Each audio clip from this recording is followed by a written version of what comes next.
Okay, last week, napag-aralan natin ang patungkol sa katotohanan. Baga naipahayag ang katotohanan. So, ang naging issue ngayon naging sentro ng conversation at paniwalaan. So, ano nga ba ang ginagawa sa isang katotohanan?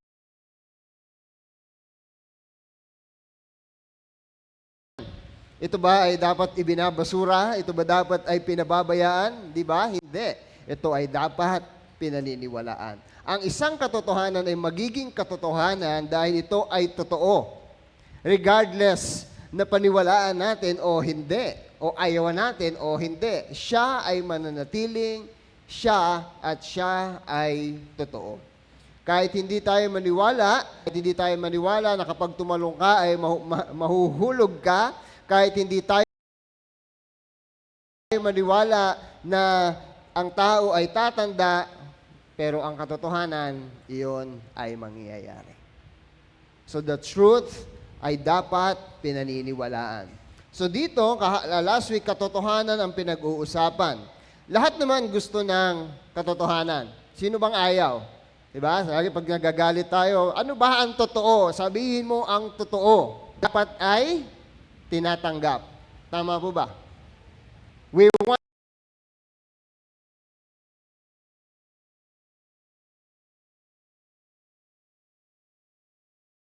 the truth.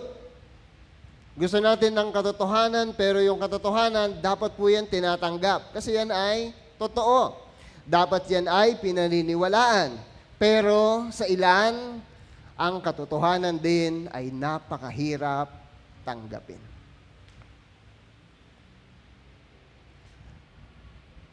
At ang katotohanan din ay ang hirap. Ngunit, ang katotohanan pa din ang magpapalaya sa tao.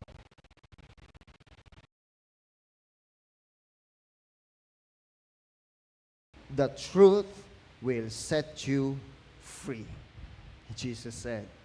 Tunghayan natin ano nga ba ang salita patungkol dito at bakit nasabi na ang katotohanan ang magpapalaya sa isang tao.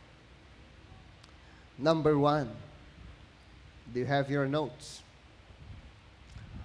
Ang free. Sino mahilig sa free? Libre.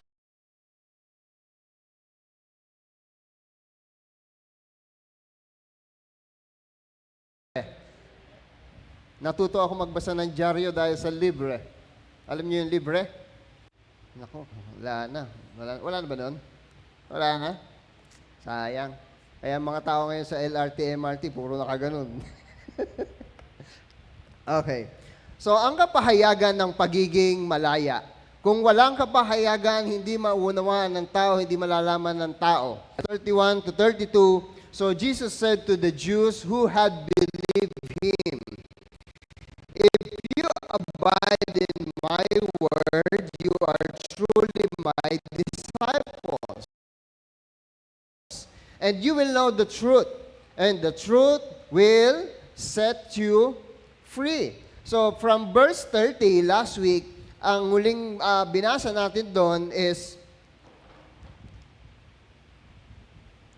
as he was saying these things, many believe him. So na dapat paniwalaan. Ngayon naman, ang katotohanan ang magpapalaya.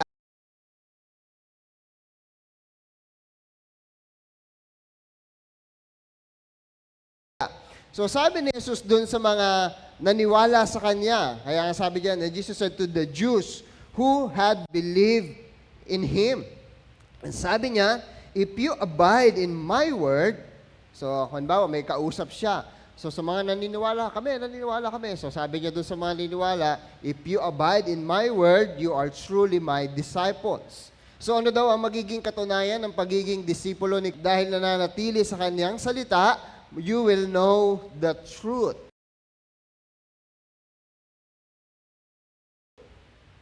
And that truth will set you free. Jesus said this word to the Jews who had believed Him. So tingnan natin, if you abide in my word, you are truly my disciples.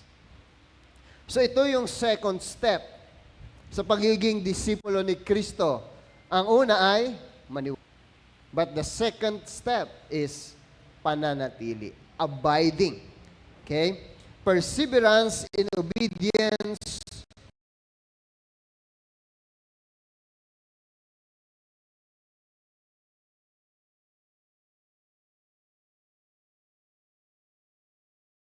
saan? Sa Scripture.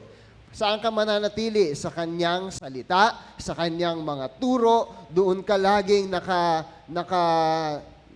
nakadikit, doon ka laging, yun ang lagi mong pinanatilihan. Hindi ka nalalayo sa salita. At yan ang bunga kanyang buhay that so prove that he is not a true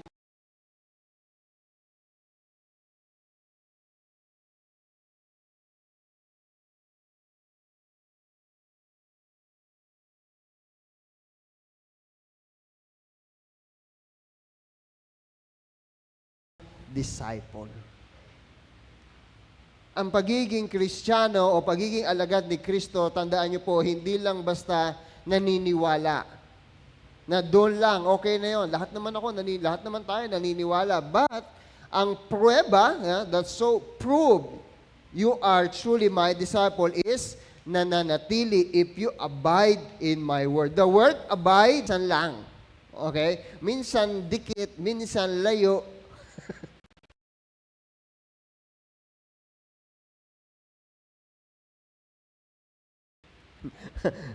Hindi ganon. But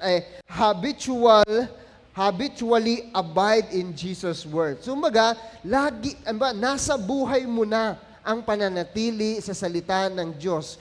You cannot sleep. Hindi ka makatulog kung wala ang salita ng Diyos. Hindi ka makakilos kung wala ang salita ng Diyos. Hindi ka makahinga without the word of God. Ito ang wala kang sermon. There's something wrong.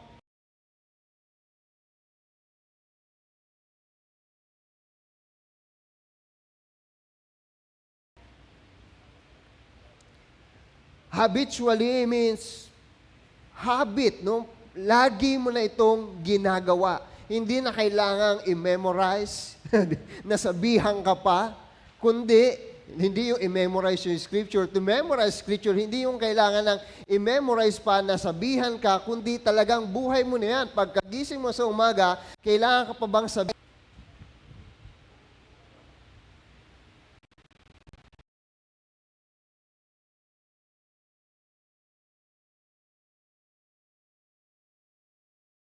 But we need someone to remind us, and that is the Word. A habit is as if every day, every Wednesday, or every Sunday, or every part of your schedule, the whole week, na meron kang nakalaan para sa salita ng Diyos, that is a habit. Kayo nga, ugali nyo na nga magtrabaho. Sa isang Kristiyano, diyan tinuturuan upang maging ugali na niya ang manatili o matuto sa salita ng Diyos. That is the meaning if you abide. And that is a habit. Hindi magiging habit yan kung hindi mo ito madalas ginagawa. Habit naman po yun, Pastor, taon-taon. Nag-church ako. Habit ba yun, natatawag? Kahit walang nagsasabi sa'yo, ginagawa mo.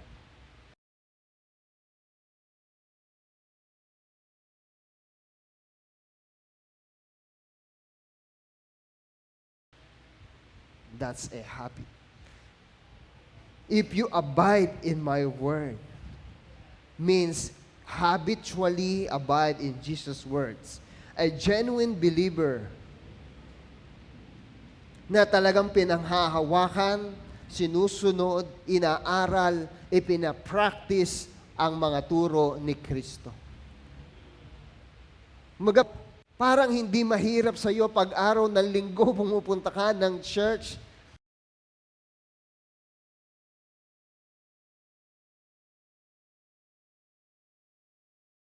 Habit na kasi. Hindi ka na nag-i-struggle sa pakikinig. Bakit ikaw hindi ka inaantok? Ako, nag-pray pa lang si pastor, inaantok na ako. Habit kasi. Sabi ka. Habit. Di ba nga, pagka-habit, kahit antok na habit yun. It's a good habit. Kaya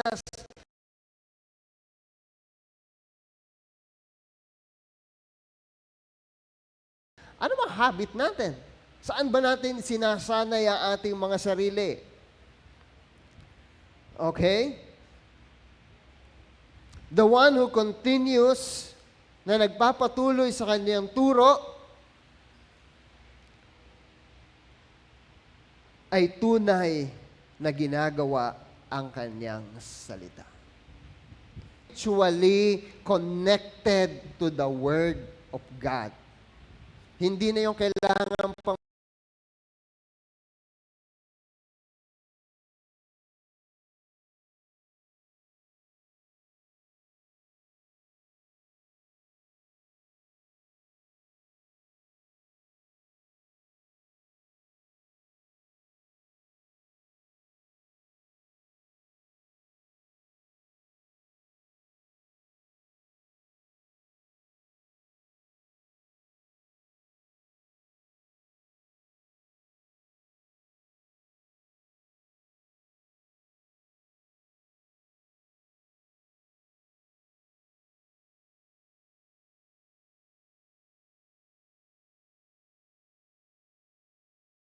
may isang taong kailangan mong kumunik ulit sa salita ng Diyos. Yung cellphone nyo nga, may habit yan eh. Pag uwi nyo ng bahay, ang habit niyan, kumunik sa Wi-Fi. Kailangan mo pa bang utusan yan?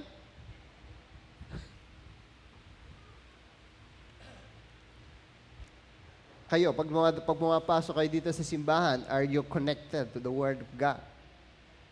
O naiwan nakasaksak yung isip sa bahay? Naiwan ko yata nakasaksak yung plancha. Naiwan ko yata yung pinto. Hindi ko yata. Naiwan nakasaksak yung isip doon.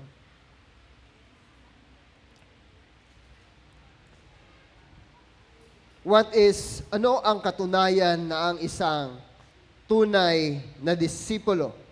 Pananatili sa salita. So more on teaching regarding abide once we get to John 15.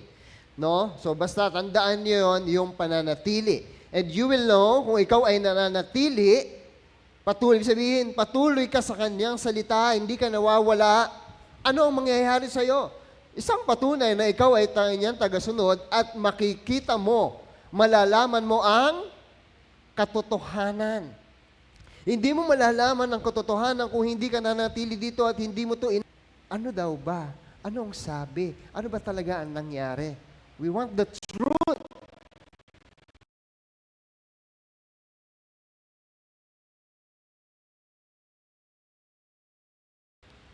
Why not that kind of habit is being placed in knowing the truth on the Word of God? And you will know the truth. Kasi kung sulpot-sulpot ka lang, hindi mo makukuha yung katotohanan. Para kang, alam mo yun, para kang nakikimarites na mali. If we want to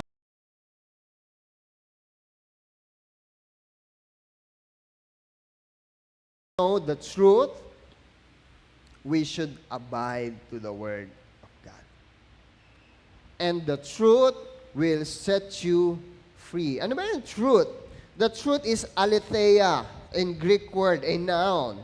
Objective meaning is the reality lying at the basis of an appearance, the manifested veritable essence of a matter, of a religious katotohanan sa pananampalatayang Kristiyano. Tandaan niyo po, sa pananampalatayang Kristiyano, merong katotohanan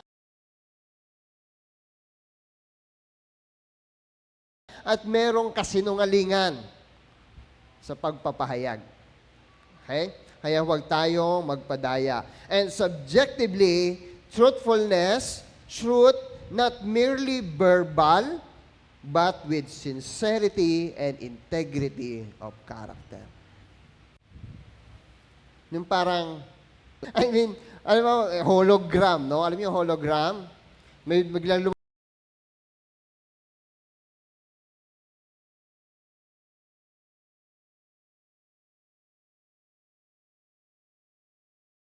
lumabas sa isang baso ng tubig. Ang truthfulness is mahahawakan mo yon. Hindi mo lang basta nakikita. The truth is you can touch it.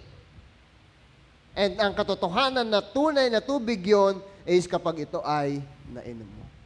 Don't settle for just what you saw or what you see. Ay totoo kung hindi naman ito nakikita at nararamdaman sa Kanya.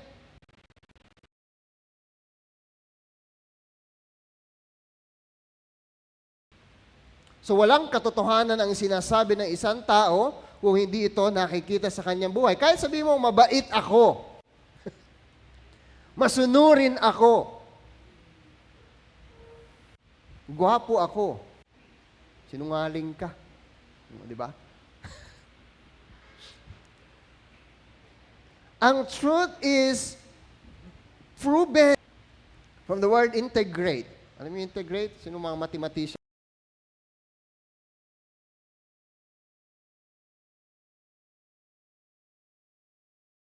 Dito. Differentiate is paghiwa-hiwalayin. To integrate it pagsamasamahin. Ewan ko ba kung bakit pinag-aaralan yun?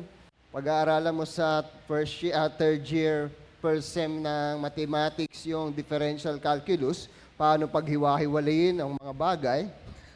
Tapos pagdating mo ng second sem, paano naman ito buuin?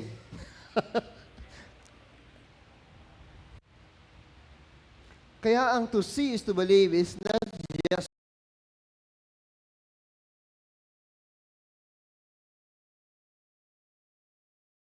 to see, but to feel, to be proven, nararamdaman, nararanasan, nananatili. At ano ang katotohanan? Ano lamang ang mananatili na siyang magpapatunay na siya ang katotohanan? The Word of God. Heaven and earth will pass away, but my words will remain. So, patunay yun, siya ang katotohanan. Everything else lahat ay mawawala. Kahit tayo mawawala at sino ang nilalang na magpapatotoo na ikaw ay nabuhay after 50 years, after 100 years, o after 1,000 years? Sino magpapatotoo na ikaw ay nabuhay? Wala na. Pero kay Kristo na siyang totoo, hanggang ngayon, merong nagpapatotoo.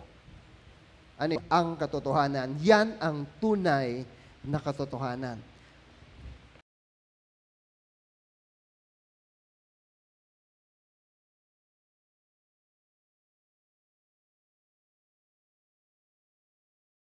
Truthfulness, not just verbal, but with integrity of character. Sabi ng MacArthur Study Bible, truth here has reference not only to the facts surrounding Jesus as the Messiah and Son of God, but also to the teaching that He brought. Hindi lang niya sa lahat ng kanyang ginagawa. At pinatotohanan din niya na ang kanyang mga turo ay totoo.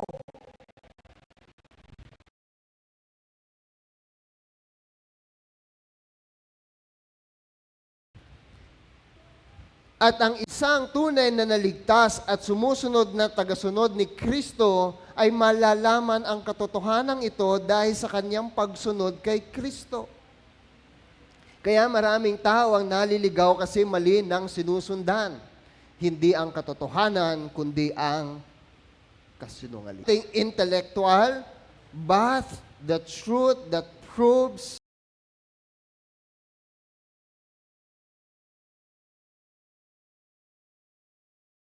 the Word of God. And the word free, from set you free, is Eleuterio. Sinong pangalan dito, Eleuterio? Pangalan pala yun, no? Biruin nyo. Pagka ang pangalan mo Eleuterio, ay ibig sabihin nun, ikaw ay free. Okay? So lahat ng bilhin mo, free. Hindi, joke lang. Meaning, to make free from sin. Tandaan niyo po yung free. Lilawan pa natin. Sabi ni Spurgeon, he who lives in sin is a slave to sin. Sino mang alila ng kasalanan, sino mang nabubuhay sa kasalanan ay alila ng kasalanan. Sincere belief in the word of Christ leads to emancipation from the tyrannical power of evil that dwells in our members and from the dominating power of the sin that rules in the customs of this world. We will be free from our own prejudice sa pagkakatakot sa ilan. Question.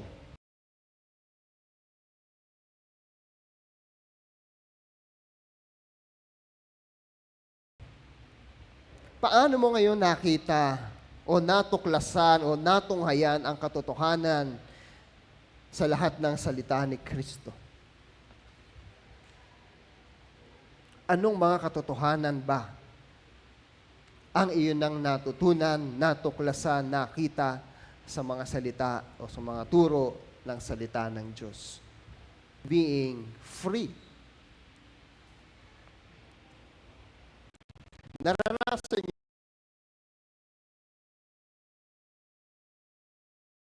niyo bang makulong? Hindi sa kulungan. Sa kwarto, sa CR, sa sasakyan. Ano magagawa mo? Naranasan niyo na bang makulong sa mundo? Nandito tayo sa mundo, nakakulong tayo sa earth. Di ba? Tama ba? Nakakulong tayo sa earth. We are slave of gravity.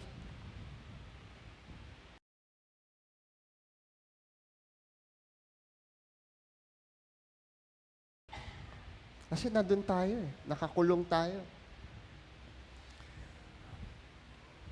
Number 2, ang mga kunwaring malaya. Ito na naman si mga mapagkunwari. Ang mga kunwaring malaya. Nako, sino ba yung mga kunwaring malaya? I'm free! I am free to run. Verse 33 to 34, they answered him.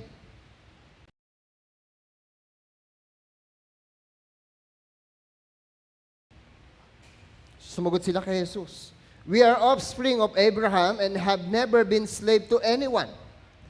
How is it that you say you will become free? Paano mo kami palalayain? Ngayon hindi naman kami na slave. Sumagot sila.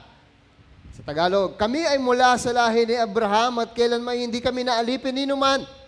Paano mo masasabing palalayain kami?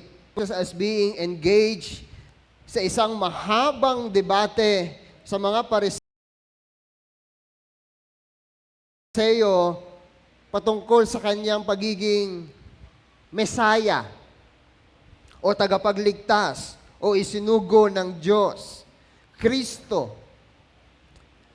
At one point, a group of people expressed their beliefs. Baga, marami ang naniwala. On verse 13, nabasa natin, many believe Him. Doon sa sinasabi ni Kristo, if you abide in my word. Kumbaga, pag nagtanong ako, sino dito ang naniniwala na si pastor ay pogi? Wala, di ba? Okay lang. Ano sabi? Kami, ngayon sasabihin, kung talagang naniniwala kayong pogi ko, i-like nyo ako at i-follow nyo ako. Parang ganun yung next, di ba? So dito, many believe, we believe you. Sabi ni, kalimutan nyo na yung pagiging gwapo. Naniniwala, sabi niya, if you abide in my word. Okay, so hindi pala basta naniniwala ka lang, pasok ka na. You need to abide. You are truly my disciples. You will know the truth, and the truth will set you free. Huh? Free? Anong free?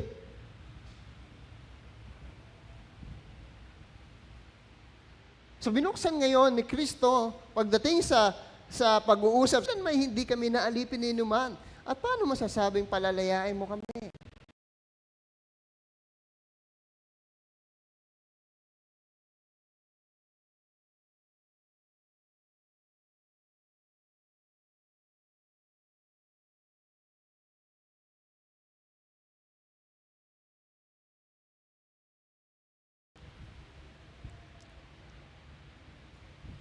The idea that they needed to be set free provoked an objection.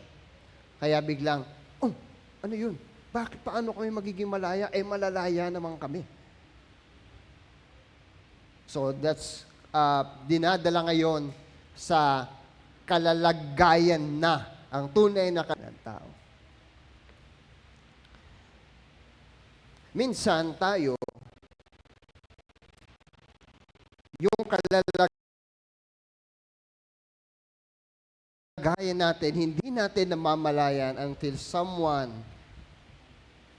says to us kung ano ang ating kalalagayan. Alam mo ba, dahil sa ginagawa mo, ito ang mangyayari sa iyo. And that's the truth. And the truth hurts. Dahil akala natin ay tama, nakatapa ka na pala ng ginto. Until someone said to you,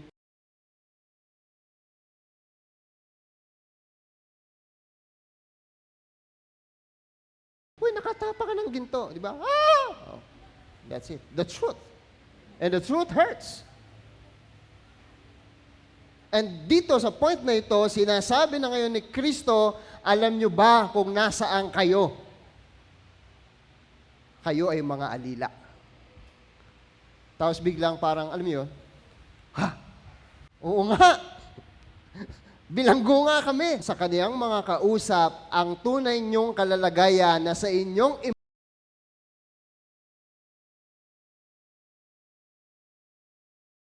imahinasyon ay wala kayo sa ganoong kalalagayan. Ang salita ng Diyos lang ang makapagsasabi sa atin ng ganyan. Hindi natin malalaman na tayo nagkakasala unless the Word of God says, thou shall not. Hindi natin malalaman na tayo lumalabag sa batas na bawal tumawid unless meron nakalagay dyan na bawal. Telling you na bawal tumawid ay katotohanan na pinapakita sa iyo ang kalalagayan mo o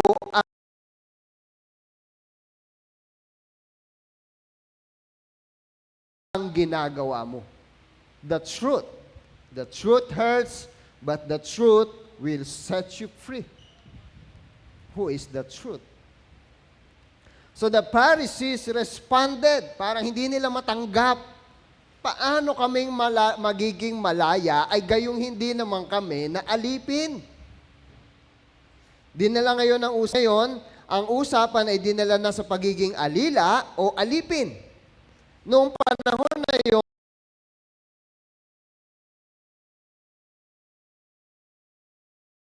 ang pagiging alipin ay alipin at hindi trabaho. Nagtatrabaho ka, pero it is not for you to earn money, but because of money, you are slave. Mahirap yun. Nagtatrabaho ka dahil bilang pambayad ng... Muna to, kape na. Alam niyo ba, pang nagkakape ako, nadadagdagan ng 2 oras.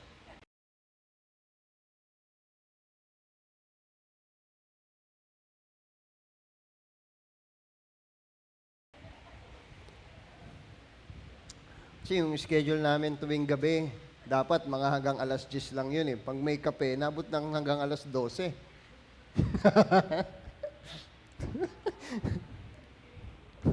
Okay.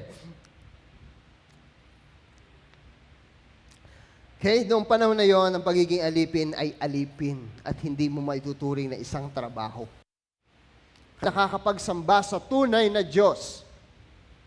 He recognized the Creator and served Him faithfully. Si Abraham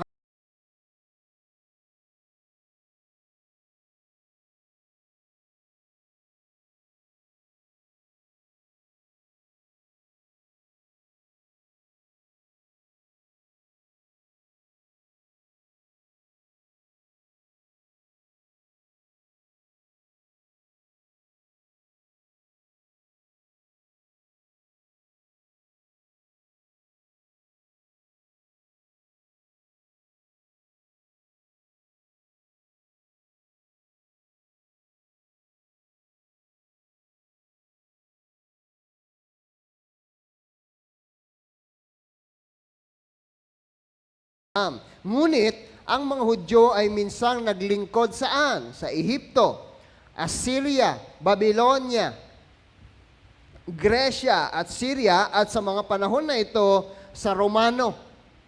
Sila ay alipin ng mga Romano dahil sinakop sila ng mga Romano ang kanilang mga lungsod, pinilit silang magbayad ng buwis kay Caesar at pinangangasiwaan ang kanilang pamamahala. Although meron silang sariling pamahalaan, pero sila ay alipin ng pamahalaan ng Romano. So paano nila ngayon sasabihin na sila ay hindi naging alipin ni numan? Yun ay isang pagkukunwari. Isang katotohanan hindi nila matanggap na kinukumbinsi na lamang nila ang kanilang sarili na sila ay hindi naging alipin ni numan at sila ay malaya at sila ay okay lang. Nang ikaw ay nasa kumunoy, nagpe-pretend ka pa na wala doon at nasa magandang kinatatayuan.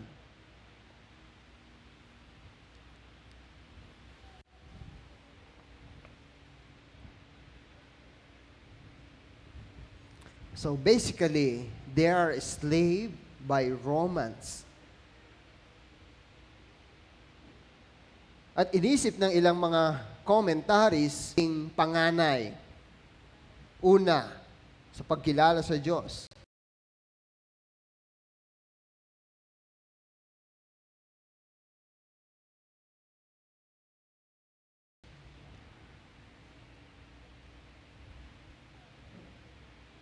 Sila ay malaya sa kanilang sarili, ngunit ito ay kunwari lamang. Malaya ako, pero totoo, alipin ka ng kalungkutan. Malaya akong magsaya, pero totoo, alipin ka ng kalungkutan.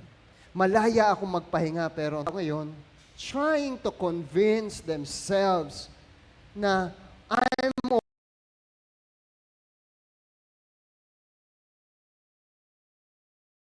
okay. But the truth is, you are not. I'm good. But the truth is, you are not. Okay lang naman na walang Word of God.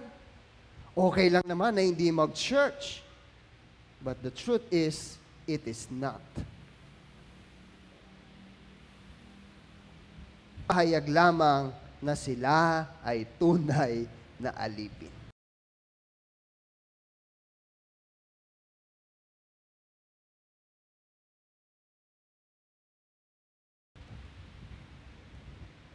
Na sila mismo ay hindi sila aware. This is the condition of so many people who insist that they are free and free thinkers when in fact they are slaves to the sinful culture around them.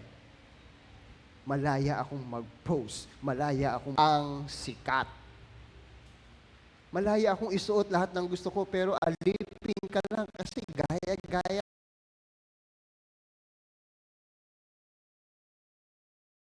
ka lang. People think they are being free when in reality they are being molded into the most debased conformity by popular trends. Ano ba yung sikat? Ano ba yung trend? And even seductive.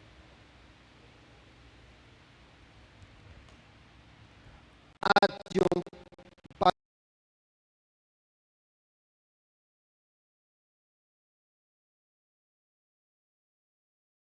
pag-announce dito ng Panginoong Jesus na kayo ay makakalaya, doon ngayon unti-unting nabuksan ang kanilang kaisipan. Nakakulong nga ba kami? John 3:19, and this is the judgment.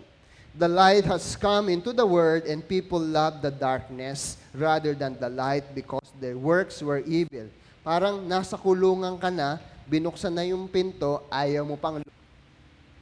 Ganito ang paghatol ng Diyos, na parito sa sanlibutan ng ilaw, ngunit inibig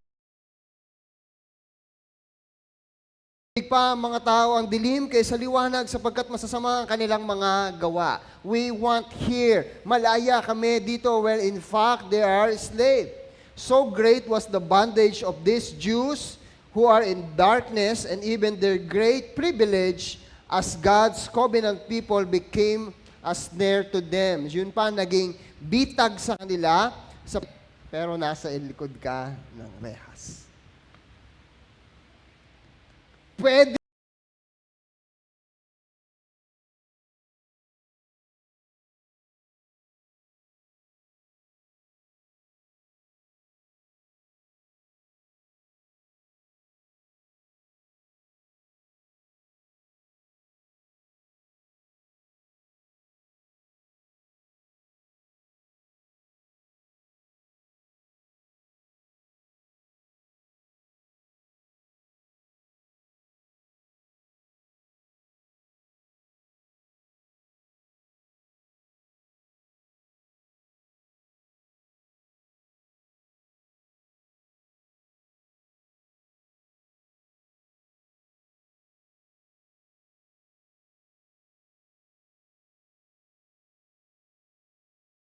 kong gawin lahat ng gusto ko pero alipin ka ng bisyo,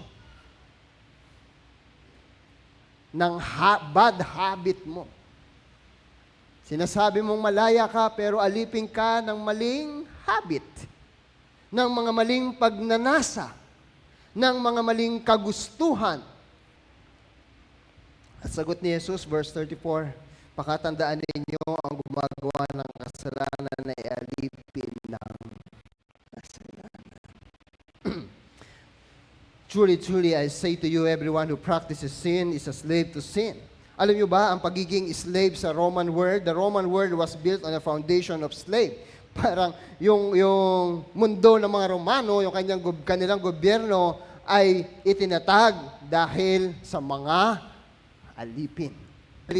As a result of capture in warfare. Baga, pag nung nasakop sila, lahat ng mga kabataan na kayang magtrabaho, kuhain nyo at dadali natin sa Roma upang doon sila ay ating gawing alipin at magtrabaho. Yan. Force. May choice ka ba? Wala. Dahil ikaw ay sakop. Alipin ka na ngayon. Public officials serve in public official building.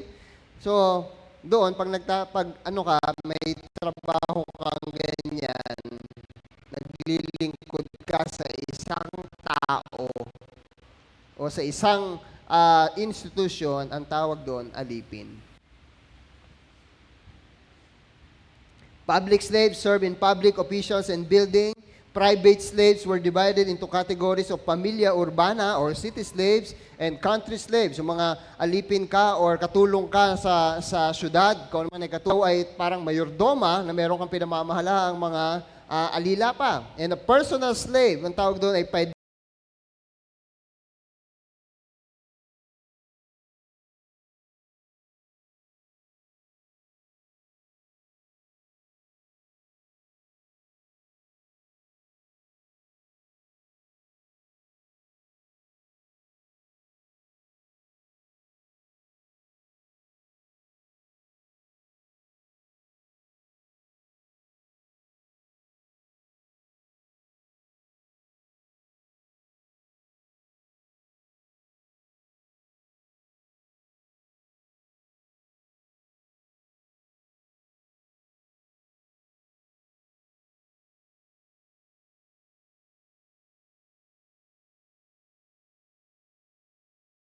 pedagogos would come quite close to their master or young charges. Ang personal slave, saan man magpunta, ang amo mo, nandun ka. Alila ka. Kuha mo akong kape. Kuha mo akong pagkain. Magbantay ka sa labas. Hanggat hindi pa ako lumalabas, diyan ka lang, huwag kang aalis. Bantay mo yung kabayo, etc. etc. Work outside the house, primarily in agriculture. Meron akong lupain, alipin kita, ikaw ang magsaka. Alipin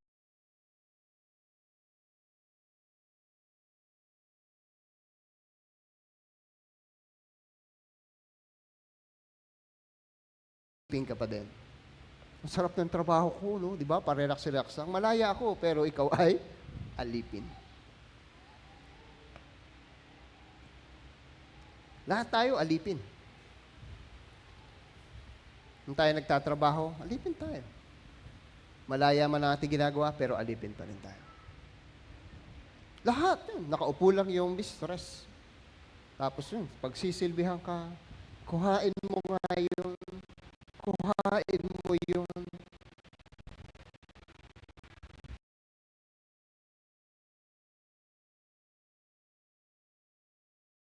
Maliligo ako pati paghubad ng damit, tatanggalin ng slave yun. Mayroon bang karapatan magsabi, ikaw na, kaya mo? Wala, kasi slave ka. That's being a slave. Natandaan natin sa puntong ito, ang pagkukunwari ay nagpapatunay lamang ng pagtitiwala sa sarili. At dahil dito, hindi mo nakikita ang malaking pangangailangan mo ng tagapagligtas. Hey, don't pretend your freedom.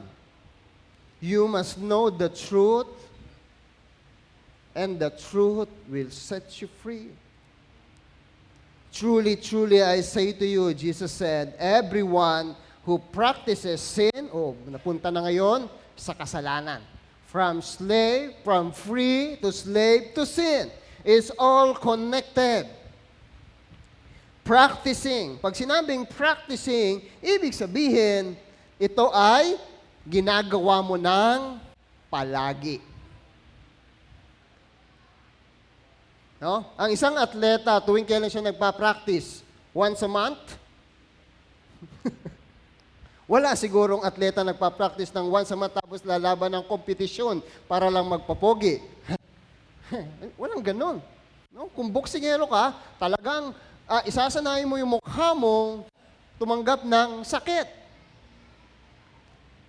Ang practicing is you've been doing it from time to time. Practice makes perfect. If we practice sin, then we make perfect of sin. So don't practice. Ano ba dapat ang pinapractice natin? Kaya sabi ni Jesus dito, sino man nagpa-practice ng kasalanan ay siyang alipin ng kasalanan.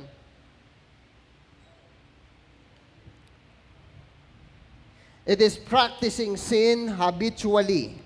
Another habit. Either you are having a habit on the Word of God or you are having a habit on the world. And that is sin. Okay? So ano yung una? Ang kapahayagan ng pagiging malaya. At ngayon naman, ang mga kunwaring mga malaya.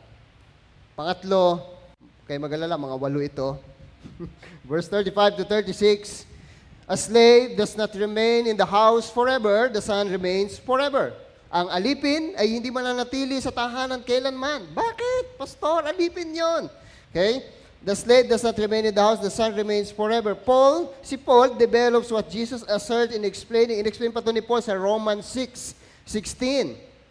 And si Jesus, dito sa binanggit niya sa verse 35, is may connection din doon sa binahagi ni Paul sa Galatians 4:4-7. Pero bago doon, puntahan muna natin ang Deuteronomy chapter 15, verse 12-15. Sabayan niyo ako sa pagbabasa. Kapag nakabili kayo ng kapwa ninyong Israelita bilang alipin, babae o lalaki man, 6 na taon siyang maglilingkod sa inyo. 6 years lang. That's the law of God. Pagdating ng 7 taon, palalayain ninyo siya. O, nabilan na kita, alipin na kita ha, pero 6 years ka lang magtatrabaho, tapos palalayain siya sa 7 taon. At tapos, ang utos ng Diyos, at huwag ninyo siyang paaalisin ng walang dala. Sa halip, bibigyan niyo siya ng tupa, trigo, inumin, at langis mula sa pinagkaloob sa inyo ng Diyos, ni Yahweh. Alalahanin niyo, naging alipin din kayo sa Ehipto. Yun naman pala eh. Bakit itong mga kausap ni Jesus para nakalimot? Alalahanin niyo rin kung ano kayo noon. So, hindi niyo dapat gawin yung hinawa sa inyo ng mga masasamang Egyptian. Ang sabi ni Jesus, don't do to others what you don't want others do unto you. Bago pa yon, no, yung golden rule ni Confucius. It is written in the Word of God. Dinanas mo, tapos ipaparanas mo sa iba? Mali yan. Hindi ganyan ang Diyos. At mula ro'y pinalaya kayo ng Diyos ninyong si Yahweh, kaya inuutos ko ito ngayon sa inyo. Wow. Ngunit kung gusto niyang, ito pa, ngunit kung gusto niyang manatili dahil sa pagmamahal ninyo sa mga aliping, asan ba ako? Pagmamahal niyo sa inyo at sa inyong sambahayan, kumbaga yung alipin, napamahal na dun sa kanyang amo. Ano daw ang gagawin?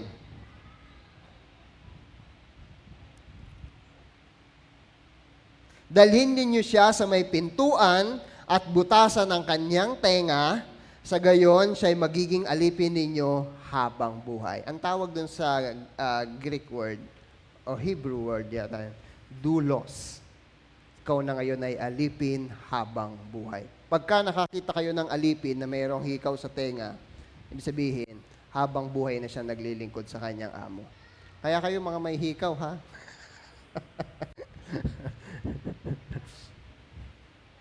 Diba? Hihikaw ng kung ano-ano, alipin ka. Alipin ka ng tapos kung ano-anong alipin ka. Kung ano-anong ginagawa mo, alipin ka.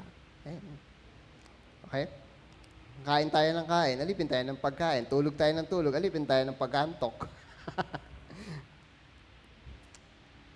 But there's nothing wrong with that. But the problem is, okay matulog, okay kumain. But what is most important thing? Ano yung sabi sa una? Salita ng Diyos. Abide in the truth. Ano nangyari? Ganito rin ang gagawin niyo sa mga aliping babae. Hindi kayo dapat manghinayang sa ibibigay ninyo sa kanya kung aalis siya. Di ba kasabi, bibigyan? Sapagkat ang ibibigay niyo katumbas lamang ng upa sa isang manggagawang nagtrabaho ng 3 taon, gawin ninyo ito at pagpapalain ng Diyos ninyong si Yahweh ang lahat ng inyong gagawin. So ito yung pinanggagalingan, the son remains forever, the slave does not. Kasi meron siyang pagkakataon na lumaya. Ang anak, hindi aalis yan. Bahay niya yan eh. Ba't paaalisin ang anak? Bahay niya yan. Ang alipin ay may pagkakataon maging malaya. With the allowance for the slave to remain in the household of his master as a permanent slave if he did not desire to be free. So mananatili siya doon. Jesus seemed to be reminding the crowd of these realities when he says, the slave does not remain in the house forever. Kasi nga, 6 years lang. Mayroon silang pagkakataong makalaya at umalis. And in contrast, Jesus points out the son remains in the house forever. The difference between the slave and the son. Sino ba ang slave sa kanilang dalawa? Ang kausap ni Kristo. Sino ba ang anak? Si Kristo. Ang argumentong ginagawa ni Jesus ay siya mismo ang anak. So from free to slave to sin, now to the son. Nasusundan niyo ba? Kung paanong anak sa sambahayan ay may otoridad na palayain ang alipin, may kapangyarihan ang anak na palayain ang alipin, si Jesus mismo, ang walang kasalanan na anak ng Diyos, ay may otoridad na palayain ang mga alipin ng kasalanan. Sino ang may karapatang magpalaya? Si Jesus. Ang argumentong ito ay pinalawak pa ni Pablo sa Galatians 4:4-7, kung saan ang pagdating ni Kristo ay nag-aangat sa mga alipin mula sa pagkakaalipin at nagbibigay sa kanila ng pagiging anak. Galatians 4:4-7, ngunit nang sumapit ang tamang panahon, isinugo ng Diyos ang kanyang anak na isinilang ng isang babae at namuhay sa ilalim ng kautusan. Sino yun? Si Kristo. Upang, bakit daw? Verse 5, upang palayain ang mga nasa ilalim ng kautusan. Sa gayon, tayo'y maituturing na mga anak ng Diyos. At dahil kayo'y mga anak ng Diyos, verse 6, isinugo niya ang Espiritu ng kanyang anak sa ating mga puso na tumatawag sa Diyos ng Ama, Ama ko. Hindi ka na alipin. Verse 7, take this word, ginawa na kayo ng Diyos na mga anak at hindi na mga alipin. Hindi lang tayo basta pinalaya, kundi ginawa ka pang anak. Actually, yung palayain ka at hindi ka gawing alipin habang buhay, pwede yun eh. Kung walang habag ang amo, hindi ko susundin ang 6 years. Hindi ka makakalaya. Pero dahil may mercy, you are free. At yung gawin ka pang anak, that is grace. Biyaya yun. Ay, ito, ang gwapo nito, ang ganda nito, gagawin ko ito. Hindi ganon. Yun ay biyaya. Kaya tayo na mga naging mga anak ng Diyos, biyaya yan. You are saved by grace through faith in Christ. Hindi dahil mabait ka, hindi dahil 50 ka na, hindi dahil 60 ka na, kundi dahil yan ay kalooban ng Diyos. Ginawa na kayo ng Diyos. Sino ba ang makapagpapayo sa Diyos? Sino ba ang makapapag-suggest sa Diyos na pinakamarunong sa lahat? Wala. At sino ang gumawa sa atin bilang mga anak ng Diyos? Ang Diyos. At hindi na mga alipin. At kung gayon, kayo'y mga tagapagmana niya. So if the Son sets you free, you will be free indeed. This speaks of the regeneration or the new birth. The being born again is the work of the Holy Spirit accomplished on the basis of Christ's death and resurrection on our behalf. Pag free indeed, ibig sabihin talagang tunay ka ng malaya, o hindi yung pagkukunwari. So tandaan nyo, kanina merong kunwaring malaya at merong tunay na malaya. Nasaan tayo? Free indeed. Okay? Hindi yung pretense, kunyari. Kunya-kunyarian lang naman. Mga kapatid, sa mundong ibabaw, walang kunyari-kunyarian. Kunwari, mahuhulog ako sa building. Walang ganon. The moment you jump off the building, you will fall on that building and you will die. Walang kunyari-kunyari. Ang buhay natin ay hindi laging pelikula. Actually, hindi pelikula. It is a true to life story that God created us. Huwag nating isipin na ang buhay natin ay parang pelikula lamang na kayang idirekta o kayang manipulahin, na kapag may namatay, may nabubuhay, kunwari na wala, pero biglang darating. Marami mga nakatagong karakter na biglang lalabas. That's not it. Ang mahalagang mga karakter sa buhay natin ay huwag nating kalimutan. Ang Diyos Ama, ang Diyos Anak, at ang Diyos Espiritu Santo. At ang pinakamalagang bagay na meron tayo na dapat natin panghawakan ay ang salita ng Diyos. Dahil ito lamang ang tanging totoo.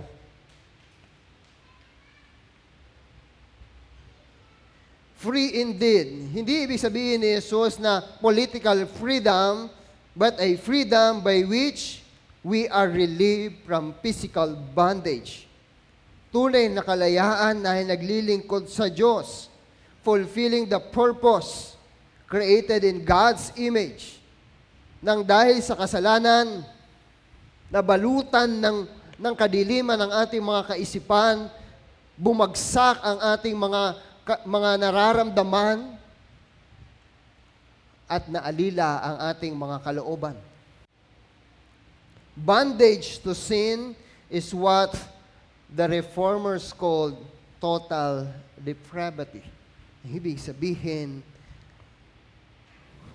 kahit anong gawin mo dahil ikaw ay alila, hindi ikaw ang masusunod.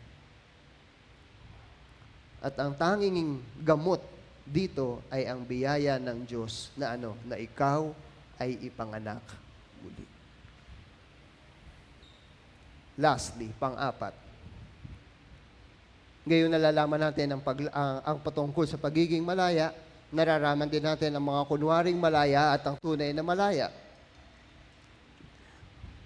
Pang-apat, ang hadlang sa paglaya. Yun lang, may hadlang. Sabi ni Jesus, verse 37 to 38, alam kong kayo'y mula sa lahi ni Abraham, gayon pamay, pinagsisikapan ninyo akong patayin, sapagkat ayaw ninyong tanggapin ang aking turo. Ano daw ang hadlang? Pagtanggap. Halika na, makalaya ka na. Ayoko, wala naman akong problema eh. Yan. Walang problema sa akin. Pero ang katotohanan na ipinapakita ng salita ng Diyos ang mali sa atin, and that's the point, kailangan nating makalaya.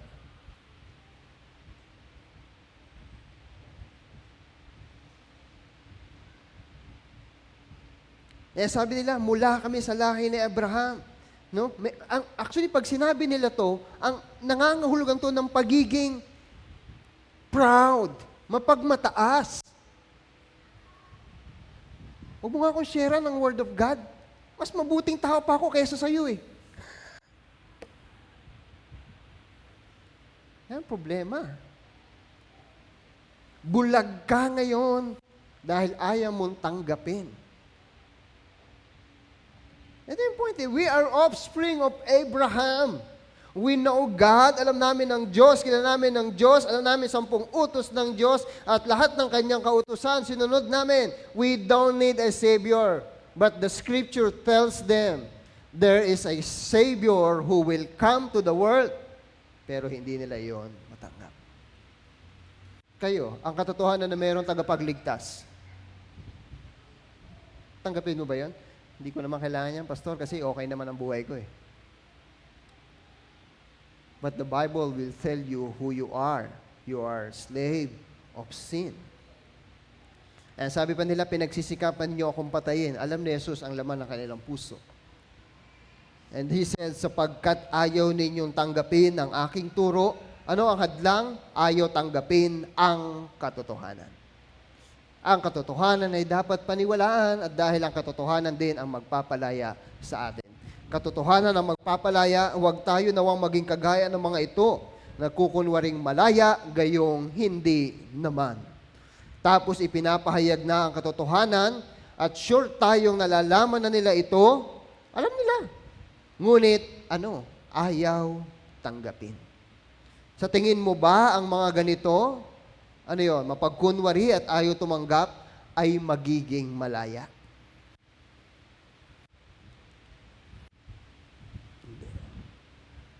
Kahit barawan, cannot be. The only way to be free is to believe and to receive. And that's, masasabi natin, abiding. Ang sabi pa ni Jesus on verse 38, ang nakita ko sa aking Ama ang siya kong sinasabi sa inyo, at ang narinig ninyo sa inyong Ama ang siya namang ginagawa ninyo. Ano ibig sabihin ni Jesus nung sinabi niya, I speak of what I have seen with my Father? Ano yun? The truth. Wala siyang ibang ibinabahagi kundi ang katotohanan. The truth. This is the truth. And you must know the truth, and the truth will set you free. John 14:6, Jesus said, malayo pa yung 14, chapter 14, but Jesus said, matapos niya matapos na itong chapter 8, on 14, binalik niya, I am the way and the truth and the life. No one comes to the Father except through me. You must know the way, you must know the truth, and you must know the life. Saan makikita yung life? John chapter 10, about life. Christ the life. Yan, huwag kayong absent. Jesus is the truth that sets free. May natutunan ba tayo?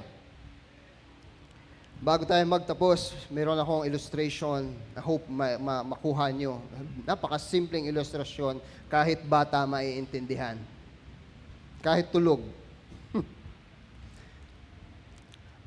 Ang slave o alipin. Ang alipin, ginagawa mo ang isang bagay dahil alipin ka na gawin ito. Doing things because you are slave on doing it. Example, nakakita na ba kayo ng uod? Uod? May 3 paa? Ilang paa ng uod? Joke lang. Hindi kasama yung paa. Nakakita na kayo ng uod. Ang uod, anong ginagawa ng uod? Ha?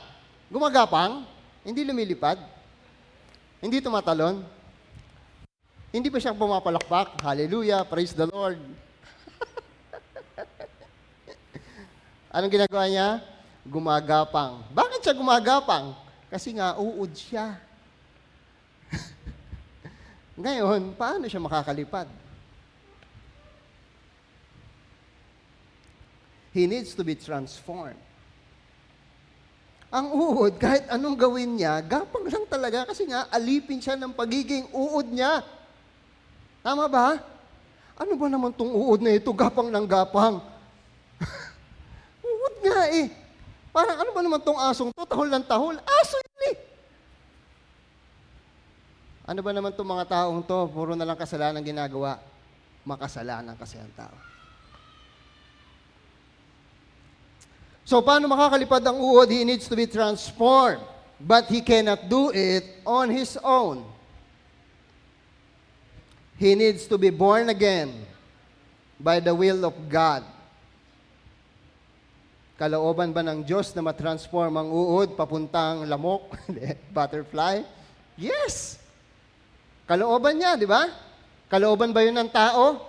Ano ba naman itong uod to? Dapat ginawa na lang ng Diyos tong paru-paro. Hindi. It is the will of God.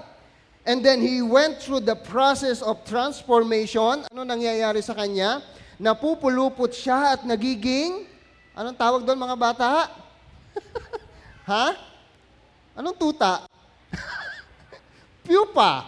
Okay? Pupa. Ibig sabihin, he needs to die with his old self. Pag naging pupa na ba siya, uod pa rin siya? Hindi na. The old must be gone. Tama? Ano, tutuloy ko pa? Oo, kakain na tayo. Then, afterwards, he became a butterfly. Nagkaroon ng rebirth. Ipinanganak muli. Ngayon, may tanong ako, itong butterfly ba ay alila pa rin ng paggapang? Saan ka nakakitang paru-parong gumagapang pa rin? Na-deceive yung paru-parong yun na gumagapang. Di ba sasabihin natin, ano ka ba namang paru-paro ka? Ba't ka gumagapang?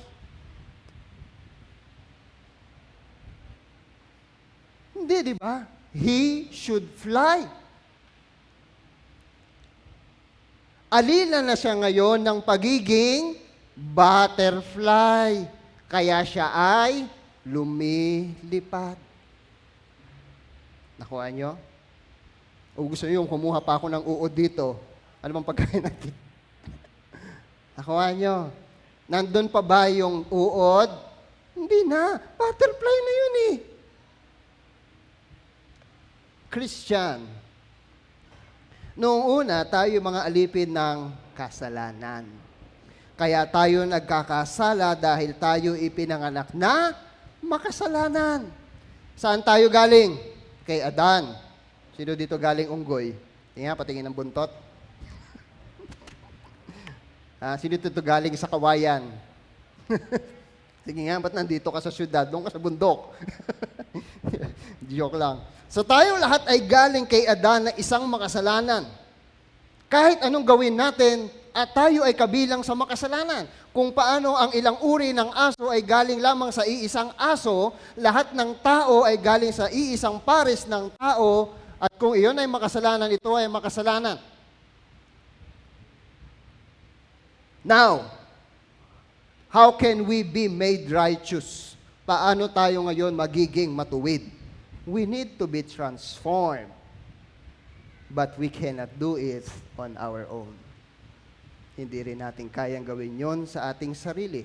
Marami na ang sumubok pero walang nakapasa. There's only one, ang Diyos na nagkatawang tao, si Kristo. We need to be transformed. We need to be born again by the will of God. There is a process. We need to die. Ang kabayaran ng kasalanan ay kamatayan. We need to die. Kagaya ng uod, kailangan niyang mamatay. Kung hindi siya mamamatay, mananatili siyang uod. We need to die because of sin, just like the caterpillar. But instead, na tayo ang mamatay, si Jesus ang namatay para sa atin.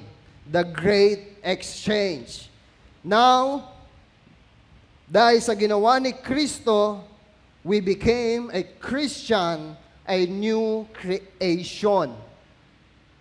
If anyone is in Christ, he is a new creation. The old is gone. Meron pa ba? Baka nakatago pa. Tapon nyo na. Behold, the new has come. Isa ng bago. Okay? Nagkaroon ng rebirth or born again. Not by the will of man or the will of flesh, but by the will of God. In Christ, we are now a new creation. Just as He is righteous, we are now righteous in the eyes of God. Ngayon, righteous na tayo. Tama? Kung tayo ay mga matuwid na, malaya na. Alipin pa rin ba tayo ng kasalanan? Dapat hindi na.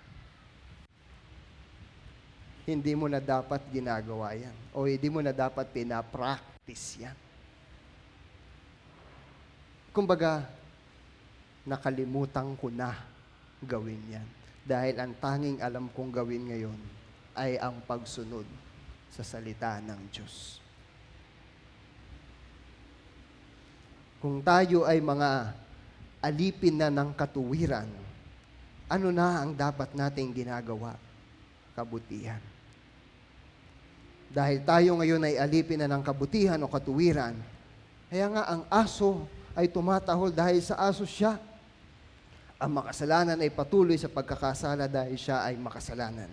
Ang matuwid kay Kristo ay sumusunod sa Diyos dahil sila ay mga anak ng Diyos. Isa ka ng bago. Ngayon, sa ka nakakita, Kristiyano, nananatili pa rin sa kasalanan. Eh, para kang paru-paro na gumagapang pa din. May mali. We must know the truth and that truth will set us free. Romans 6:6-22, mga kapatid, this is for you. Tayo ngayon ay mga alipin ng katuwiran. Makinig. Sabi ni Paul sa Roma, alam natin na ang dati nating pagkatao ay naipako na sa krus, patay na, kasama niya, upang mamatay ang ating makasalanang pagkatao at nang hindi na tayo maalipin pa ng kasalanan. Sapagkat ang namatay na ay pinalaya mula sa kapangyarihan ng kasalanan. Kung tayo ay namatay ng kasama ni Kristo, naniniwala tayo mabubuhay rin tayong kasama niya. Alam nating si Kristo na muling binuhay ay hindi na muling mamamatay. Wala nang kapangyarihan sa Kanya ang kamatayan. Nang siya'y mamatay, namatay siya ng minsanan para sa lahat ng panahon dahil sa kasalanan. At ang buhay niya ngayon ay para sa Diyos. Kaya dapat din ninyong ituring ang inyong sarili bilang patay na sa kasalanan. Bakit pa ako gagapang? Hindi na ako uod. I am about to fly because I am a butterfly.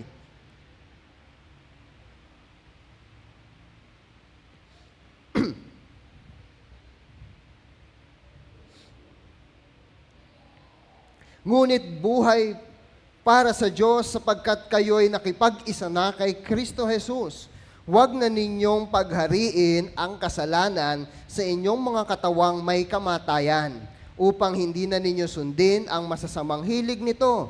Huwag na ninyong ipailalim sa kapangyarihan ng kasalanan ang alinmang bahagi ng inyong katawan bilang kasangkapan sa paggawa ng kasamaan. Sa halip, pasakop kayo sa Diyos bilang mga taong namatay na at muling binuhay, at ihandog ninyo sa Kanya ang inyong katawan bilang kasangkapan sa kabutihan.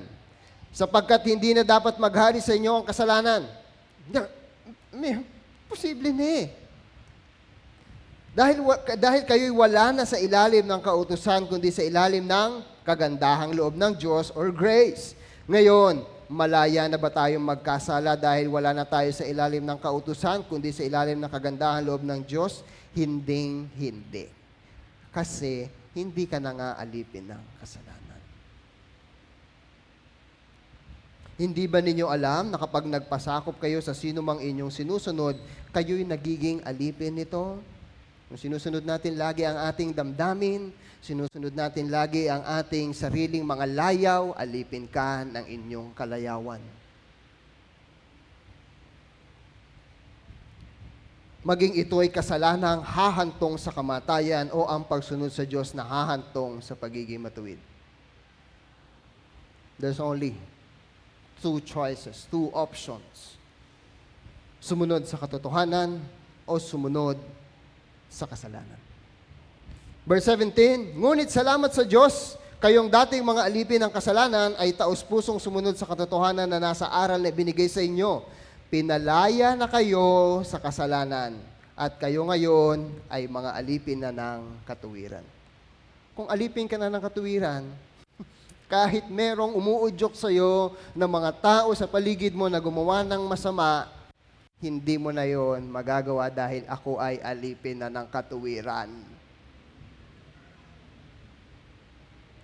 Gumagamit ako ng karaniwang pangungusap dahil sa inyong likas na kahinaan. Basic na basic, para kanina, no? Parong bukid, uod. Kung paanong ipinalalim ninyo nung una ang inyong sarili sa karumihan at sa kasamaang palala ng palala, isuko ninyo ngayon ang inyong sarili bilang alipin ng katuwiran. Trust in the Lord with all your heart and lean not on your own understanding. Your own understanding will tell you it's okay to do sin sometimes. It's okay to neglect the gathering. It's okay to neglect the Word of God. That is your own understanding.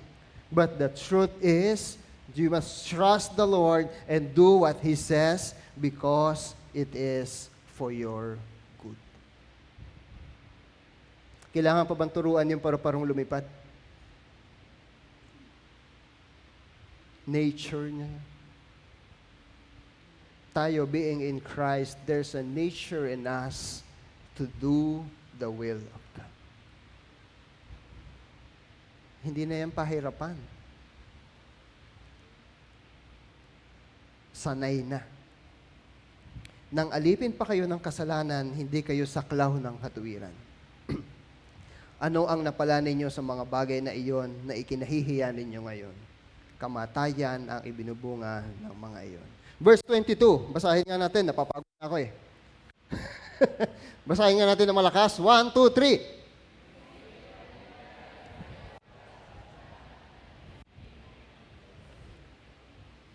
Ang natamo,